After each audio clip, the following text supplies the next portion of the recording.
여러분, 이상하지 않나요? 미국 증시가 사상 최고치를 딱 찍었는데 갑자기 파티가 끝나버렸습니다.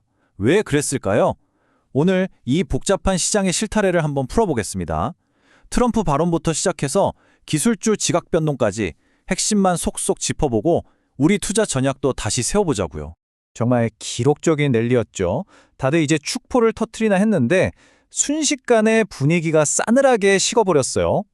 다우지수, S&P 500 전부 장중에 최고점을 찍자마자 그대로 미끄러졌습니다. 도대체 정말 무슨 일이 있었던 걸까요?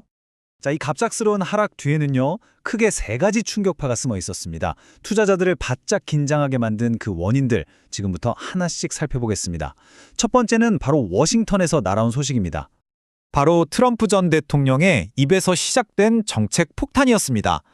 이 한두 마디가요, 특정 산업 분야를 그냥 꼬리채 흔들어 버렸어요. 첫 타겟은 바로 방위산업이었어요. 트럼프 전 대통령이 작심하고 비판을 쏟아냈죠. 아니, 방산업체들이 돈 벌어서 생산 시설이나 R&D에 투자를 해야지 왜 주주들 배만 불리고 있냐 이거예요. 한마디로 자금 운영 방식에 대해 아주 날카롭게 지적한 겁니다. 근데 이게 정말 재미있는 지점이에요. 어떻게 보면 좀 모순적이거든요.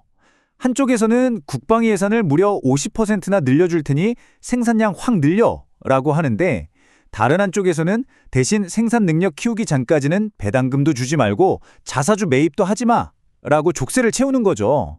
레이시온이나 로키드 마틴 같은 기업들 입장에서는 이건 뭐 당근과 채찍을 동시에 받은 셈이죠. 두 번째 폭탄은 주택시장으로 향했습니다. 월스트리트의 거대 자본들이 일반 서민들이 살 집을 싹쓸이하고 있다. 이거 막아야 한다. 이런 규제안을 제시한 거죠. 시장의 반응요? 즉각적이었습니다. 아주 차가웠죠. 이 규제안이 딱 나오자마자 미국 최대 주택 투자 회사 중 하나인 블랙스톤 주가가 하루 만에 보이시죠? 5.57%나 폭락했습니다. 시장이 얼마나 충격을 받았는지 그대로 보여주는 숫자예요. 자, 이렇게 정치권발 불확실성이 시장을 마구 흔드는 동안에 기술주 쪽에서는 와, 정말 거대한 지각 변동이 일어나고 있었습니다. 왕자의 게임이 벌어진 거죠. 무려 6년입니다. 6년 동안 굳건히 지켜왔던 그 성이 드디어 무너졌습니다. 기술주의 제왕, 애플이 마침내 세계 시가총액 1위 자리에서 내려왔습니다. 그럼 그 자리를 차지한 새로운 왕은 누구일까요? 승자와 패자를 가른 번 아주 명확했습니다. 딱 한 단어, 바로 AI였어요. 구글의 알파벳은 제미나이 AI라는 확실한 무기와 클라우드의 폭발적인 성장으로 미래를 보여줬죠. 반면에 애플은 그래서 너희 AI 전략이 뭔데? 라는 질문에 뚜렷한 답을 내놓지 못하면서 투자자들의 마음이 떠나버린 겁니다. 이제 시장의 중심이 하드웨어에서 AI로 완전히 넘어갔다는 아주 강력한 신호탄이라고 볼 수 있죠. 자, 그런데 문제는 미국 안에서만 터진 게 아닙니다. 글로벌 경제 전체를 둘러봐도 지금 찬바람이 쌩쌩 불고 있어요. 이런 역풍들이 투자 심리를 더 위축시키고 있습니다. 에너지 시장부터 볼까요? 미국이 베네수엘라산 원유 수출길을 꽉 막아버렸습니다. 보통 이렇게 공급이 줄어들면 유가가 올라야 정상이잖아요. 그런데 이상하게도 국제 유가는 오히려 하락 압력을 받았어요. 왜냐하면 공급 걱정보다 앞으로 경기가 안 좋아져서 기름 쓸 일이 줄어들 거야 라는 불안감이 시장을 더 강하게 짓눌렀기 때문입니다. 한편 아시아에서는 중국과 일본이 정면으로 충돌하고 있습니다. 일본이 대만 문제에 대해 한마디 하자 중국이 바로 반도체 핵심 소재에 대한 반덤핑 조사라는 카드로 맞받아친 거죠. 이건 그냥 두 나라의 싸움으로 끝나는 게 아닙니다. 전 세계 반도체 공급망 전체를 위험에 빠뜨리는 아주 심각한 리스크가 되고 있어요. 자, 그럼 이 모든 글로벌 혼돈, 트럼프, AI, 중일 갈등, 이게 다 우리 국내 시장 투자자들에게는 대체 뭘 의미하는 걸까요? 이게 위기일까요? 아니면 새로운 기회가 될 수 있을까요? 이런 혼란 속에서도 기회는 분명히 보입니다. 우선 반도체 쪽은 인텔 실적이 워낙 좋아서 긍정적인 분위기가 이어질 걸로 기대돼요. 그리고 국제 유가 하락은 말이죠. 비용이 줄어드니까 정유사나 항공사에게는 직접적인 호재가 됩니다.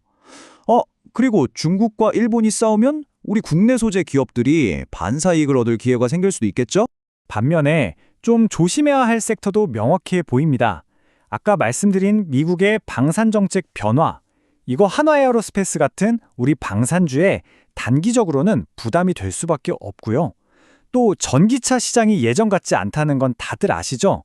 이 수요 둔화는 LG에너지솔루션 같은 2차전지 기업들에게 계속해서 부담을 주고 있습니다.